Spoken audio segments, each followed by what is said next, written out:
هاي، ازيكم عاملين ايه؟ وحشتوني قوي. من الحاجات اللي عملتها السنة اللي فاتت وفرقت معايا وقت دخول المدرسة، كل سنة وانتوا طيبين، خلاص على ابواب المدرسة، اني خزنت المانجا وكنت بعملها فريش للولاد في المدرسة بدل العصير المعلب. نوعت بين المانجا والجوافة والبرتقال، وعايزة اقول لكم كان فعلا فكرة عظيمة جدا. اولا، نوع المانجا اللي انا استخدمتها دي الزبدية. هي كانت جاية خضرة وناشفة جدا. لو انت عايزة تقطعيها كيوبس عشان تفضل ناشفة معاكي، بس هتستخدمي كمية سكر لان هي بتبقى مززة سنة. لكن انا بحب اسيبها لما تصفر وتسكر جدا، وعايزة اقول لكم كان طعمها مسكر قوي. عشان وقت ما اجي اعملها عصير للولاد ما احتاجش كمية سكر كبيرة، ممكن اضربها كده من غير سكر، فعلا بيبقى طعمها خطير.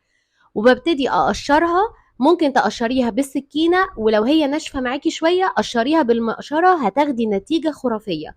وابتدي اقطعها حتت كبيرة ومش بقطعها حتت صغيرة، عشان هي طرية شوية التلج ما يهريهاش. عايزة اقول لكم لو اول مرة تشوفوني، انا لورا ودي القناة بتاعتي، لو سمحتوا اعملوا اشتراك، وكمان لو الفيديو عجبك لايك وشير مع كل اصحابك، دعمكم بيهمني جدا.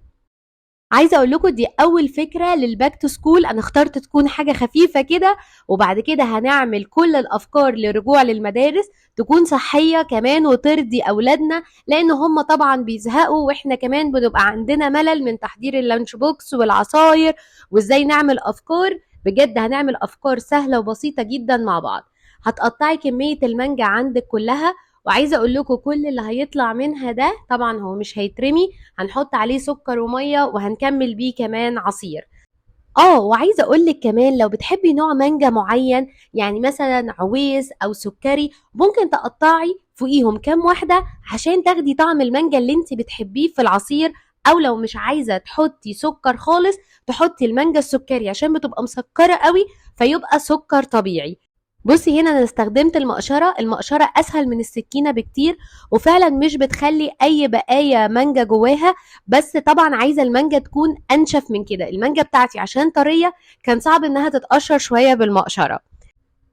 قولوا لي بقى ايه اكتر نوع مانجا انتوا بتحبوه، سيبولي في التعليقات. على فكره انا هفاجئكم، انا مش بحب المانجا قوي، يعني ماليش تقل عليها، بس عندي الولاد في البيت بيعشقوها، يعني تعتبر عندي في البيت معشوقة الجماهير. وكمان هسيب لكم لينك فيديو الايس كريم الطبيعي اللي بالفاكهه، اعملوه بالمانجا على ضمانتي، فعلا وصفه تستاهل تتجرب. عملناها طول الصيف، وبما ان الجو لسه حر، ننفع نعمل ايس كريم المانجا الطبيعي من غير ولا نقطه سكر. بعد هنا ما قطعت المانجا بتاعتي هبتدي بقى اخزنها. لو عندك علب وعندك مكان في الفريزر، حطيها في علبة وليها غطا محكم وحطيها في الفريزر. ولو زي حالاتي دايما ما عنديش مكان في الفريزر، اكياس التلاجة بتبقى حلوة جدا، واحلى حاجة بحط فيها كميات صغيرة على قد كوباية او كوبايتين عصير، ولو عايزة اكتر بطلع كمية اكبر. ولو انتوا عددكم اكبر فرزي على عدد الكمية بتاعك. انتي لما هتطلعيها هتسيبيها تهدى شوية، وبعدين بتحطي سكر ومية وتديها نص ضربة في الخلاط.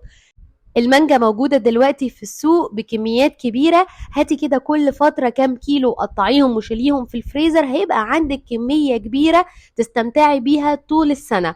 أنا كمان فكرت إن لازم أحط للولاد عصير طبيعي في المدرسة أحسن من العصير المعلب، وهبقى ضامنة نظافته، وكمان هياخدوا فايدة وقيمة غذائية.